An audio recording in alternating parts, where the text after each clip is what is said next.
We are eager to talk with you about anything that is important to you. Nothing is off limits. It will all unfold perfectly. Our desire as we chat with you from the hot seat is to prepare and shine a spotlight on a more obvious path for the purpose of luring you into alignment with who you are. And we are going to refer to this place that we are luring you as the vortex of that which is really you. It is the vibrational reality that exists before any physical reality ever comes about. It is the reality that is the preface or the pre-paving of everything that you know. It is a reality that you can take to the bank. We are not kidding you. It is a reality that is real. It is a reality that you can feel with your enthusiasm and your love, but you may not necessarily be able to see it unless you are in it. If you are on the verge of it, as in a hopeful attitude, then it will draw you in often and you'll have full view of what's in there. If you're ornery, if you're depressed, if you are in despair, if you are feeling out of control of your life or disempowered, then you're not in the vicinity of this vortex that contains the larger part of you and everything that you want, and all cooperative components of everything that you have been asking for. Those are our favorite new words. Your vortex contains all cooperative components of everything that you are asking for. But you've got to be in the vortex before you can see or rendezvous with the cooperative components. They're already in there. And we don't want to hurt your feelings, but we want you to know that often you are the only uncooperative component. And the reason that you're the uncooperative component is because you're still in step one. You're saying, where is it? I want it. I don't see it. Where is it? I want it. I don't see it. And we want to say to you from inside the vortex, you don't see it because you're too far away from it. Change your vibration and your view will clear up. You mean I have to get happy? That's the prerequisite. We know it's a big price to pay. But when you think about it, everything that you want is because you think you will feel better in the having of it. So why not feel better before you have it, and then you'll have it? A woman said to us, Abraham, I don't think you care if my lover ever comes. I think you just want me to imagine him being there until I bring myself to a place of feeling good, even though he's not there. And so I don't even notice that he's not there. We said, exactly. She didn't like that very much because she sort of suspected that this vibrational reality is just a tool to trick you into not noticing what's going wrong in your life.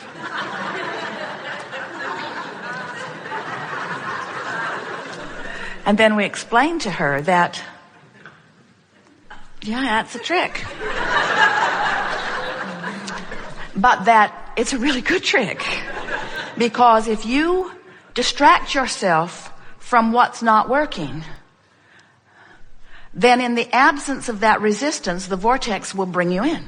Because when you're not offering resistance, you become a cooperative component. So you just have to stop doing that thing you do that makes you unhappy, and you'll be drawn right in to where all the clues, all the unfolding, all the rendezvous points, all the opportunities, all of the fun along your creative path, along your way to all of that. That was good. Well, when you want something and you know how to bring it about, it's fun to want it, isn't it? But when you want something and you've been wanting it for a while and it stubbornly is staying off at a distance, when you want to bring something in that won't come, or when you want to get rid of something that won't go, then when we say, are you enjoying the contrast? Are you enjoying those new desires that are percolating within you? And often, if we've trained you here, you say, oh yes, we really like those unfulfilled desires. But there will come a time when you come to realize that no desire is off limits for your ability to create it. In other words, when you begin to remember who you are, when you consciously reestablish your relationship between the physical you and the non-physical you. When you remember the purpose of your emotions and the information that they give you in terms of not only your relationship between the physically focused you and the non-physically focused you, but your emotions also give you play by play, moment by moment indicators of how you're doing in relationship to those very desires.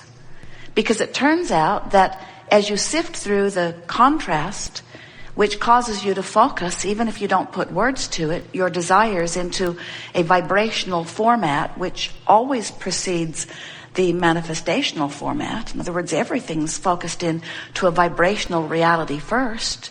So without even knowing it, you have focused a wonderful vibrational reality that is not just the forerunner of your relationships or of your possessions or of your experiences. It's actually the vibrational pre-you. You are the creator of you. You think you might be creating a new car or creating a pile of money or creating a relationship, but what you're actually creating is you within those experiences. You are the creator of you.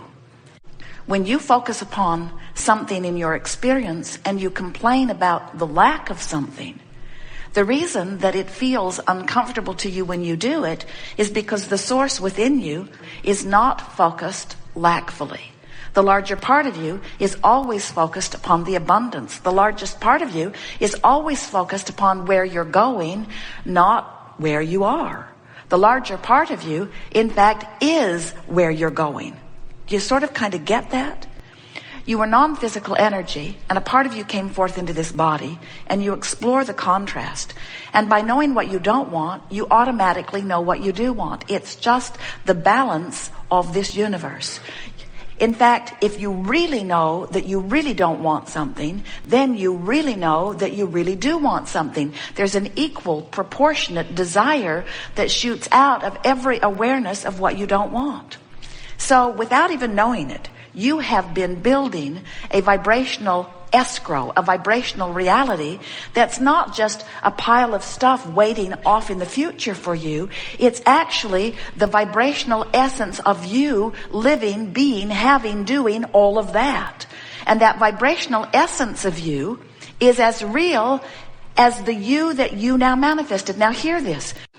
Sometimes you think that it is by offering your words that you create. But it is not your words. It is your vibrational offering. And your vibrational offering is emanating from you at all times. You can't not be vibrationally offering as long as you are conscious. And as you are conscious, you are focused upon something. You're either focused upon the past or the present or the future. You're observing something, you're pondering something, you're remembering something. And it's interesting, the threads of thoughts you think. This morning, as Jerry and Esther were preparing to come down, Jerry pointed to a dresser drawer in their sleeping room that won't stay closed. Apparently, the dresser's on a little bit of a slant, and there's not enough friction, and the drawer just opens itself. Esther said, it's like being on a ship, only we're not, are we? And then Jerry said it reminded him of some kids he knew who had a can of some lubricant that they were being very helpful in spraying on the drawers of people. And people liked it mostly because it stopped the drawers from squeaking, but it caused the drawers, some of them on a slant, to just slide open all the time. So people weren't that happy with this product that was being sprayed on their drawers. And then Jerry and Esther thought about those kids and thought about where they lived and thought about what they were doing and wondered what they're doing now. And then they thought about other people that they knew when they were with those kids. And then Jerry said, what was the name of that person who sang that great song? And what was his wife's name? And who were those other people? And 20 minutes later, they were still following the thread of the drawer sliding open. And this is the way your thoughts string together. You have vibrations within you, anything you give your attention to. In other words, Jerry focused upon that drawer sliding open, which made him think of something like it, and it activated within him that moment in time. And suddenly, everything about that moment in time came alive within him. And as he and Esther began talking about it, it became more alive and more alive and more alive. Now, everything about that subject was positive and good feeling. In other words, they were laughing as they remembered, and they were loving those people all over again, even though they haven't seen them or even heard of them in many, many years. But sometimes something happens that activates a thought within you, and when you follow the thread, it takes you into a not good feeling place. And without meaning to, you begin then to add to or to bring current into your now active vibration where all of your power is, something that is not beneficial to who you are. Now, what we're getting at here is that while you are here in your magnificent physical bodies and you are focused and therefore activating thoughts and therefore offering vibration, there is another part of you that is offering vibration also. It's the part of you that you were before you were born into this physical body, but it is still, even though you are here focused in this body, is still the largest part of you. It's the whole of you. It's the culmination of you. It's the source of you. It's the newly become part of you. It's the inner being of you. It's the non-physically focused part of you, but it is the largest vibrational part of you. Because before you were born, that energy was swirling. After you're born into this body, it's still swirling. But here's the important part that many of you do not remember. As you are exploring life here, knowing what you don't want, therefore asking for what you do want, every time a new conclusion of what would be an improved life experience, no matter what the topic, no matter how big or small it seems to you, every time one of those rockets of desires radiates from you, that larger part of you embraces it, absorbs it, and becomes it. In other words, vibrationally speaking, every time you know what you don't want, the larger part of you knows what you do want and becomes it, and leads you to it if you will listen. Now, here's what we really want you to hear. So while Jerry and Esther are focused upon this drawer sliding open, and they follow the path of all of these thoughts, which activated vibrations within them, they could feel a relationship of this vibration that is activated now with the larger vibration of who they really are. And when the two vibrations are on the same wavelength, when they're loving these people, when they're appreciating these people, when they're remembering the fun of these people, the source within them is doing all of that too. So there's no discord within Jerry and Esther. But if they were to find something in that thought that was troubling or concerning, if they were to remember, oh yeah, that's the guy that banged our car every time he got out of the parking lot. We parked next to him, and every time he got out, he banged our car, remember? We tried to find something that we could put between us. We asked him if he could just glue carpet on the side of his car so he didn't destroy If they focus upon something that they do not feel good about, then in that moment of that activation, as they walk down this path of memory lane, there is the potential of activating a discordant vibration. And anything less than loving someone, we got to tell you, is discordant, even if they weren't lovable. Anything that's less than appreciating this person is discordant, even if they were hardly appreciable at all. In other words, when you get on these topics of truth or memory of things that you didn't appreciate then and you really don't appreciate now, you use that as your excuse to separate is too strong a word, but it makes the point of activating vibrations that don't harmonize with who you really are. And that's the reason that your guidance system works the way it does. Your guidance system is always queued up, this emotional relationship that you have between the two vibrational aspects of you.